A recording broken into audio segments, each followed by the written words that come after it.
Hi, welcome back to AU in View, where we will talk about important topics relevant to AU students in the community. I'm your host, Daniela. And I'm Morgan. On our final episode of AU in View, we have plenty of information to share with you guys today, starting with tips on how to survive the infamous finals week in college. After hearing about important information for getting through finals, we have another segment to explain why our roofs are red tile. And lastly, we're going to put the spotlight on another student organization that is such a major part of our AU community. Let's get the show started in View AU.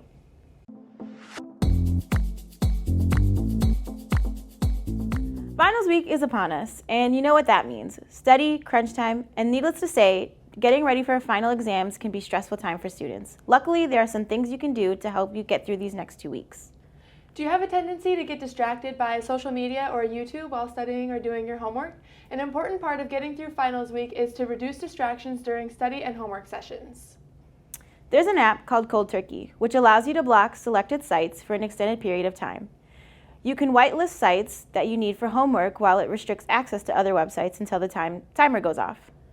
Another helpful tip is to schedule breaks for yourself during those grueling sessions. Something important to remember when studying or doing homework is that your brain needs a break every so often. For this, there's a great app called Focus Time Management. This app lets you set a timer for 25 minutes followed by a short break. After 4 sessions, the app allows you to take a 15 to 20 minute break. This helps maximize focus and keep your brain nice and active. Lastly, remember that there are power in numbers. Find some friends to study with and pool your information. There are websites such as Kaggle that allow you to effectively map brainstorming ideas and resources to share with your classmates. There are also apps and websites like GoConquer, Study Blue, and Quilt. They allow you and your friends to make and share flashcards and study guides with each other. No matter what your final exams consist of this semester, you have gotten through them before and you can get through them again. Good luck, Spartans.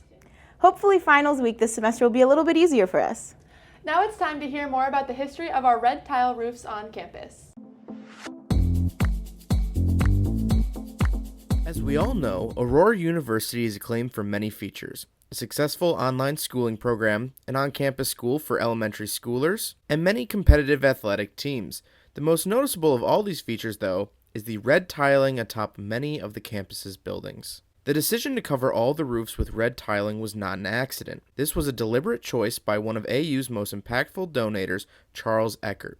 Born in 1841, Eckert was an Advent Christian who also owned the Auburn Automotive Company. He was known to spend much of his lifetime in Los Angeles, California, where red roofs are a common architectural attribute. As a means of creating a unified look on campus, he requested that all of the buildings constructed in the future also possess red tiling. Before passing away in 1915, Eckert donated $10,000 to the college to redesign Eckert Hall, as well as construct Davis and Wilkinson Hall, 2 popular dormitories on campus. Although he is no longer with us, students still benefit from Charles Eckert's contributions today. Back to you guys. So for those of you who didn't know before, there's a reason for everything we do on campus, even the type of roofs we have on our buildings. Let's shift the spotlight over to our last student organization for AU in View. On this week's Spotlight on Student Orgs, we will be highlighting LASSO. To get a better understanding on who they are and what they do, we have Angelica, who is the Vice President of LASSO. Do you mind introducing yourself? So I am Angelica. I am actually a junior nursing major, and I recently got a position working with the Latino and Latina student initiatives, so that also ties in with my work with LASSO. I've been with LASSO for 3 years. This is my 3rd year, and I'm vice president, so I slowly climbed the ladder. I've been on the executive board all 3 years. So can you give us a little history on LASSO so far? So I don't have the specific number of when it was created, but it has been going on very strong. Currently on our email roster, we have about 200 members, and we have 75 active members right now. So we are a very big organization, and a lot of the things that we do are fundraising, in particular to Hispanic heritage and just learning about other cultures. And a lot of times it's not just the Latin American culture that we focus on. We like to expand to other cultures too. Sounds great. So can you give us any ideas of what you guys do throughout, like daily or like big events? Yeah.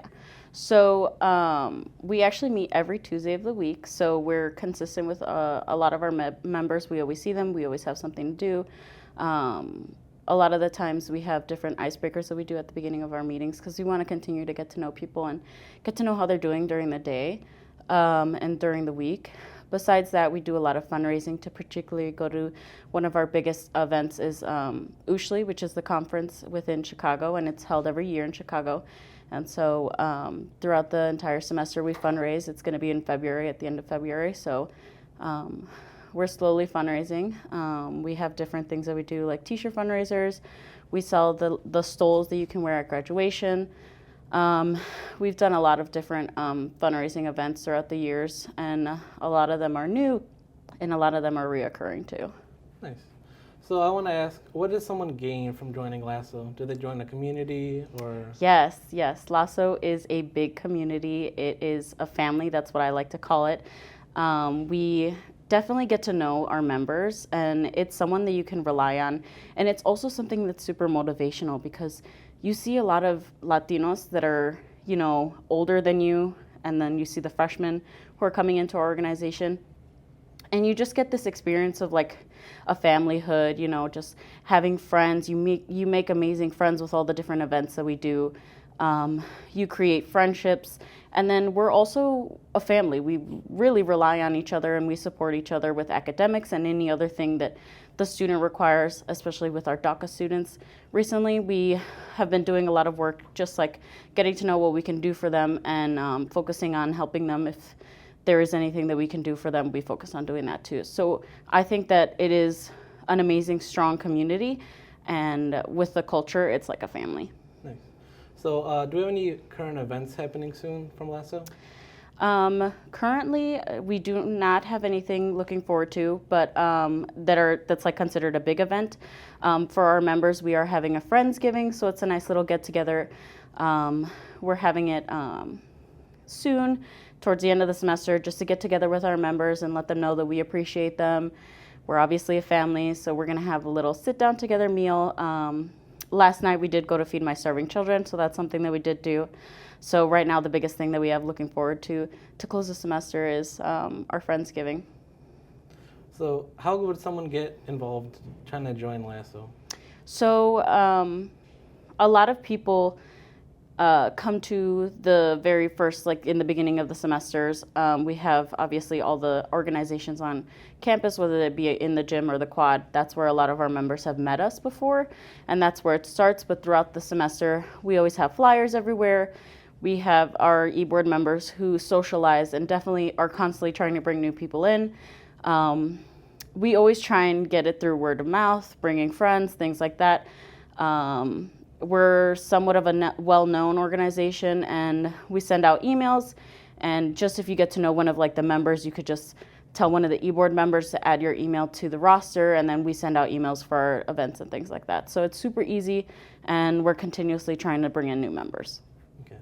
So on the last thing, would you like to plug anything for Lasso? Something you want to bring up? I would definitely want to plug in our Instagram. It's AU_Lasso. So definitely follow us. We have a lot of the posts of the different things that we've done in the past, the things that we're doing now. And on our Instagram stories, it shows what we're currently doing. Thank you for your time, Angelica. It's been a great learning experience, so thank you for coming on board. And this has been Spotlight on Student Organizations. Thanks for watching. That's all we have for you guys today on this episode. We want to thank all of you for tuning in with us on AU in View. We would love for you guys to show your support or check other episodes of our show at auspartanmedia.com. I'm your host, Morgan. And I'm your host, Daniela. Thanks for watching AU in View.